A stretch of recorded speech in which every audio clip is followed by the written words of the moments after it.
নমস্কার বন্ধুরা, রাজ্যের সমস্ত কৃষক ভাই ও বোনেদের জন্য এই মুহূর্তে সবচেয়ে বড় এবং ব্রেকিং এবং অত্যন্ত সংবেদনশীল আপডেট নিয়ে হাজির হয়েছি। আপনারা যারা রাজ্যের কৃষক বন্ধু প্রকল্পের টাকার জন্য অধীর আগ্রহে অপেক্ষা করছেন, তাই না? তাহলে আপনাদের উদ্দেশ্যে অত্যন্ত দায়িত্বের সাথে জানাচ্ছি যে আগামী 72 ঘন্টার আপনাদের জন্য অত্যন্ত গুরুত্বপূর্ণ হতে চলেছে। কেন বলছি এটা? কেননা সোশ্যাল মিডিয়া এবং রাজ্যের গ্রামাঞ্চলে গত কয়েকদিন ধরেই তীব্র আতঙ্ক ও বিভ্রান্তি ছড়ানো হচ্ছে যে রাজ্যে নাকি কৃষক বন্ধু প্রকল্প পাকাপাকি ভাবে বন্ধ হয়ে যাচ্ছে। হ্যাঁ বন্ধুরা, ঠিকই শুনেছেন, এর জায়গায় নাকি শুধুমাত্র কেন্দ্রীয় সরকারের পিএম কিষাণ যোজনা চালানো হবে। তো বন্ধুরা, এটা কি কতটা সত্য সেটাই কিন্তু আজকের এই ভিডিওর শুরুতেই আপনাদের স্পষ্ট ভাষায় আশ্বস্ত করে জানাই। সেটা হচ্ছে আপনাদের বিন্দুমাত্র চিন্তার কোনো কারণ নেই। হ্যাঁ বন্ধুরা, ঠিকই শুনেছেন। কেন বলছি এটা? কেননা এই ধারণাটি সম্পূর্ণ ভুল এবং ভিত্তিহীন। তাহলে আসল সত্যটা কি এবং আগামীকাল অর্থাৎ 15ই জুন এবং তার পরবর্তী 16 ও 17ই জুন রাজ্যে কি ঘটতে চলেছে, কেন এই দিনকে এতখানি গুরুত্ব দেওয়া হচ্ছে এবং সূত্র মারফত জানা যাচ্ছে যে এই দিনগুলোতেই নাকি মাননীয় মুখ্যমন্ত্রী শুভেন্দু অধিকারী কৃষকদের স্বার্থে অর্থাৎ আপনাদের একটি ঐতিহাসিক ও বড়সড় সিদ্ধান্ত নিতে পারেন। একই সাথে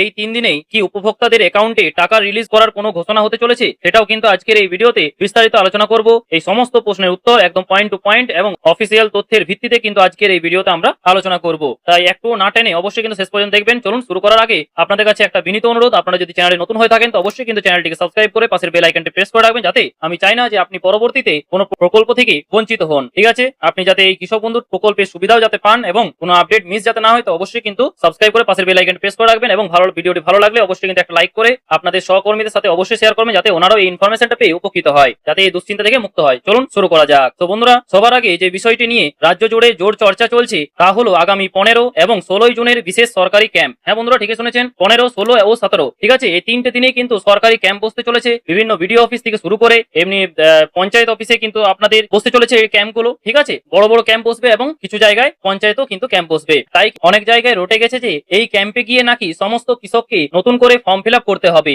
না হলে টাকা বন্ধ হয়ে যাবে। তাই না? অনেকে কিন্তু এই নিয়ে বলছে, কিন্তু বিষয়টি আপনাদের পরিষ্কার করে বুঝিয়ে বলি, যাতে আপনারা কোনো দালালের খপ্পরে না পড়েন। এই মুহূর্তে দাঁড়িয়ে নতুন করে সবার জন্য বাধ্যতামূলক ফর্ম ফিল আপের কোনো অফিসিয়াল নির্দেশিকা কিন্তু সরকারের তরফ থেকে আসেনি। ঠিক আছে, তাই অযথা কিন্তু আতঙ্কিত হবেন না। আপনাদের মধ্যে অনেকেই ভয় পেয়ে যাচ্ছেন যে কৃষক বন্ধু প্রকল্প যদি বন্ধ হয়ে যায় তাহলে আমাদের কি হবে, আমাদের যে মৃত্যুজনিত হার 2 লক্ষ টাকার অনুদান পাওয়া যেত সেটা কি তাহলে বন্ধ হয়ে যাবে? অনেক কৃষক বন্ধু কিন্তু আমাকে এই নিয়ে অনেকেই কমেন্ট করেছেন এবং আপনাদের মধ্যে অনেকেরই প্রশ্ন ছিল যে কৃষক বন্ধু প্রকল্পেও নাকি দুর্নীতি হয়েছে। আমাদের এক বিজেপির মন্ত্রী নাকি তিনি জানিয়েছেন যে কৃষক বন্ধু প্রকল্পেরও নাকি অনেকেই দুর্নীতিগ্রস্ত করে সেই টাকা পেতেন। তাহলে কি এখানেও যারা পাচ্ছিলেন সেখানে আমরা কোনো তাদের কিছু তো আটকাইনি। যারা পাওয়া উচিত নয়, আমাদের বক্তব্য হচ্ছে সেটা শস্য বিমাই হোক আর ওই কৃষক বন্ধু হোক, সেটা বন্ধ করতে হবে। কি নতুন করে ফর্ম ফিল আপ করতে হবে? যে যেমনটা অন্নপূর্ণা ভান্ডারের ক্ষেত্রে আপনারা দেখলেন যে লক্ষ্মীর ভান্ডারের বদলে অন্নপূর্ণা ভান্ডারে যখন ট্রান্সফার করা হলো তখন কিন্তু নতুন করে ফর্ম ফিল আপ থেকে শুরু করে সমস্ত ক্রাইটেরিয়া রাখা হয়েছে, যেখানে 2 তলা বাড়ি, 4 চাকা গাড়ি এই নিয়ে যদি থাকে তাহলে কিন্তু আপনারা এই অন্নপূর্ণা ভান্ডারের প্রকল্প থেকে বিচ্যুতি হবেন, অর্থাৎ আপনারা এই প্রকল্পের আওতায় আসবেন না। তাহলে কি তেমনটাই কি কৃষকদের ক্ষেত্রেও করা হবে? এই নিয়ে আপনাদের অনেকের মনে প্রশ্ন। সেই সব প্রশ্নের ডাউটগুলো কিন্তু ক্লিয়ার করতে চলেছে আজকের এই ভিডিওতে। তবে হ্যাঁ, 15 এবং 16 তারিখের এই ক্যাম্পগুলো মূলত ডাটা ভেরিফিকেশন এবং পুরনো তথ্যের সংশোধন এবং যাদের অ্যাকাউন্টে কোনো সমস্যা রয়েছে তা ঠিক করার জন্য অন্তত কার্যকর হতে পারে। যদি কোনো কারণে ভবিষ্যতে নতুন আবেদন বা তথ্য যাচাইয়ের প্রক্রিয়া শুরু হওয়ার পরিস্থিতি তৈরিও হয়, তাও কিন্তু এই ক্যাম্পগুলোর মাধ্যমে রূপরেখা তৈরি হতে পারে। তবে সাধারণত উপভোক্তাদের জন্য এই মুহূর্তে কোনো নতুন করে ফর্ম ফিল আপের কোনো দরকার নেই এবং সরকারি বাধ্যবাধকতা নেই। ঠিক আছে, সরকার স্পষ্ট করতে চাইছে যে প্রকৃত কৃষকেরাই যেন কোনোভাবেই সমস্যায় না পড়েন এবং ওনারা যাতে নিয়মিত এই কৃষক বন্ধু প্রকল্পের আওতায় থাকেন। ঠিক আছে, এই নিয়ে কোনো আপনাদের চিন্তার কোনো কারণ নেই এবং আমাদের অনেক মন্ত্রী কিন্তু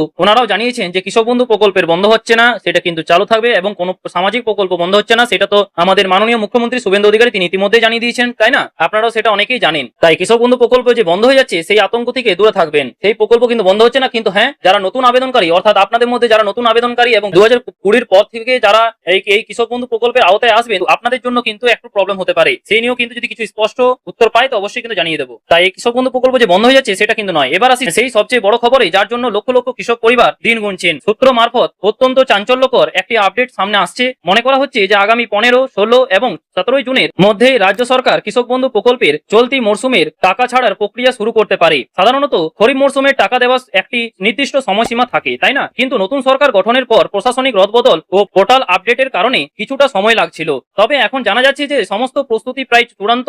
আর এই বিশেষ কিন্তু 3 দিনের মধ্যেই কিন্তু মাননীয় মুখ্যমন্ত্রী আমাদের শুভেন্দু অধিকারী মহাশয় রাজ্যের অন্নদাতাদের জন্য একটি বড় বড়সড় ও ঐতিহাসিক ঘোষণা করতে পারেন। এই নিয়ে আমরা সবাই কিন্তু আশাবাদী এবং বিভিন্ন প্রশাসনিক মহলে জল্পনা এবং মুখ্যমন্ত্রী ওই দিনই কিন্তু কৃষক বন্ধু প্রকল্পের আর্থিক সহায়তার পরিমাণ সরাসরি বৃদ্ধি করার চূড়ান্ত সিদ্ধান্ত ঘোষণা করতে পারেন। সেটাই কিন্তু আমাদের চোখ রয়েছে, অবশ্যই কিন্তু কিছু আপডেট এলে জানিয়ে দেওয়া হবে। যেখানে আগে কৃষকেরা বছরে সর্বোচ্চ 10,000 টাকা পেতেন, তাই তো এখন কিন্তু তা বাড়িয়ে 12,000 টাকা এবং সর্বনিম্ন 4,000 টাকা পরিবারগুলোকে 6,000 টাকা করে কিন্তু করার একটা প্রস্তাব ছিল এবং সেটা কিন্তু নেবে। তার অফিসিয়াল সিলমোহর কিন্তু হয়তো এখনো এই মুহূর্তে হয়নি, কিন্তু এই 3 দিনের মধ্যে হয়তো হয়ে যেতে পারে। আপনাদের এই নিয়ে কি মতামত অবশ্যই কিন্তু কমেন্ট বক্সে জানাতে ভুলবেন না। এবং আপনি কি এই কৃষক বন্ধু প্রকল্পে টাকা কি আদৌ পেয়েছেন, মানে অর্থাৎ খরিফ মৌসুমে টাকা কি পেয়েছেন কি পাননি, অবশ্যই কিন্তু কমেন্ট বক্সে জানাতে ভুলবেন না। এতে আপনাদের মতো অনেক কৃষকের বুঝতে সুবিধা হয়, মানে অর্থাৎ ভোটের আগে আপনি কি পেয়েছেন নাকি পাননি, এখনো পর্যন্ত পাননি, অবশ্যই কমেন্টে জানাবেন। তো বন্ধুরা, এবার আমরা তার পরের অংশে চলে আসি। সেটা হচ্ছে সবচেয়ে বড় এবং বিভ্রান্তি খবর, সেটাই কিন্তু দূর করব। জানিয়ে আপনারা অনেকেই কমেন্ট বক্সে প্রশ্ন করেছেন,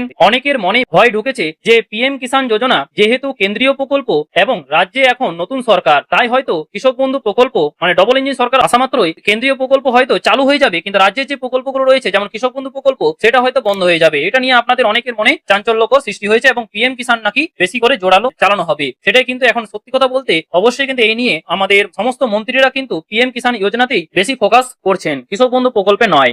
কিন্তু তাহলে এর ফলে কি আপনাদের কোনো ক্ষতি হবে? তো বলে রাখি, আপনাদের অত্যন্ত দায়িত্বের সাথে জানাচ্ছি এটি সম্পূর্ণ একটা ভুল ধারণা। যে কেন ভুল ধারণা? কারণ কৃষক বন্ধু এবং পিএম কিষাণ সম্মান নিধি এই দুটি প্রকল্পের গঠন, উদ্দেশ্য এবং আর্থিক সহায়তার নিয়মের মধ্যে আকাশ পাতাল পার্থক্য রয়েছে। একটি বন্ধ করে আরেকটি চালু করার কোনো প্রশ্নই ওঠে না, ঠিক আছে? বরং রাজ্যের কৃষকেরা যাতে দুটি প্রকল্পেরই সুবিধা সঠিকভাবে পান, সরকার সেই চেষ্টাই কিন্তু করছে। অনেকেই না বুঝে এই দুটি প্রকল্পকে এক করে ফেলছেন এবং কিন্তু একজন সচেতন কৃষক হিসেবে আপনাদের এই দুটির মধ্যকার মূল তফাৎগুলো জেনে রাখা দরকার। আসুন অত্যন্ত সহজ ভাষায় পয়েন্ট টু পয়েন্ট আমরা দেখে নিই যে এই দুটি প্রকল্পের মধ্যে প্রধান পার্থক্যগুলো ঠিক কি কি। দেখুন, প্রথম পার্থক্য হচ্ছে যে কৃষক বন্ধু প্রকল্পে আপনার জমির পরিমাণের ওপর ভিত্তি করে টাকা নির্ধারণ করা হয়, অর্থাৎ যার বেশি জমি তিনি বেশি টাকা পাবেন। বছরে সর্বোচ্চ 10,000 টাকা, যা হয়তো আরো বাড়বে। কিন্তু পিএম কিষাণ যোজনার জমির পরিমাণ যাই হোক না কেন, ঠিক আছে, সমস্ত নথিভুক্ত কৃষককে সম পরিমাণ অর্থাৎ বছরে 6,000 টাকাই কিন্তু দেওয়া হয়, যা আগামী দিনে 9,000 টাকা হওয়ার কথা চলছে, কিন্তু এখনো পর্যন্ত লাগু হয়নি। তা কিন্তু ইতিমধ্যেই আমাদের প্রধানমন্ত্রী নরেন্দ্র মোদী তিনি ইতিমধ্যেই কিন্তু জানিয়েছেন, একটা জনসভায় আগে ভোটের আগে জানিয়েছিলেন যে 6,000 থেকে কিন্তু 9,000 টাকা করা হবে। তা কিন্তু ইতিমধ্যে এখনো পর্যন্ত লাগু হয়নি, পরবর্তীতে হয়তো লাগু হবে। এবার দ্বিতীয় পার্থক্য হচ্ছে সেটা হচ্ছে ভাগ চাষীদের সুবিধা। দেখুন, এটি অত্যন্ত গুরুত্বপূর্ণ পয়েন্ট। আমাদের রাজ্যে বহু গরিব মানুষ রয়েছেন যারা অন্যের জমিতে ভাগ চাষ করেন। রাজ্য সরকারের কৃষক বন্ধু প্রকল্পে এই নথিভুক্ত ভাগ চাষীদেরও আর্থিক সুবিধা দেওয়া হয়, কিন্তু কেন্দ্রীয় সরকারের পিএম কিষাণ যোজনার শুধুমাত্র জমির নিজস্ব খতিয়ান বা মালিকানা থাকলেই কিন্তু আবেদন করা যায়, ভাগ চাষীরা এই সুবিধা পান না। তৃতীয় পার্থক্য হচ্ছে সেটা হচ্ছে জীবন বীমা ও নিরাপত্তা। সেটা কিন্তু আপনাদের মনে অনেকেরই মনে প্রশ্ন, এটাই কিন্তু খুবই গুরুত্বপূর্ণ। সেটা হচ্ছে কৃষক বন্ধু প্রকল্পের অধীনে যদি 18 থেকে 60 বছরের মধ্যে বয়সের মধ্যে কোনো নথিভুক্ত কৃষকের দুর্ভাগ্যবশত মৃত্যু হয়, তবে তার পরিবারকে সরকার এককালীন 2 লক্ষ টাকার ডেথ বেনিফিট বা আর্থিক সহায়তা দেয়। পিএম কিষাণ প্রকল্পে কিন্তু এই ধরনের কোনো সামাজিক নিরাপত্তা বা বীমার ব্যবস্থা কিন্তু নেই, ঠিক আছে? তাহলে বন্ধুরা, আপনারা নিজেই বুঝতে পারছেন যে কৃষক বন্ধু প্রকল্প এই রাজ্যের কৃষকদের জন্য কতটা বড় একটি সুরক্ষা কবচ, তাই না? তাই কোনো সরকারই এই চালু থাকা জনকল্যাণমুখী প্রকল্প বন্ধ করবে না, বরং এটাই কিন্তু আরো টাকার পরিমাণটা বাড়িয়ে আপনাদের জন্য কিন্তু চালু করবে। আপনাদের কি মতামত অবশ্যই কিন্তু কমেন্ট বক্সে জানাতে ভুলবেন না। তো বন্ধুরা, ভিডিওর একদম শেষ পর্যায়ে চলে এসেছি। যেহেতু আগামী 15, 16 এবং 17 জুনের মধ্যে মাননীয় মুখ্যমন্ত্রী বড় সিদ্ধান্ত নিতে পারেন এবং টাকা ছাড়ার সম্ভাবনা তৈরি হয়েছে, তাই আপনাদের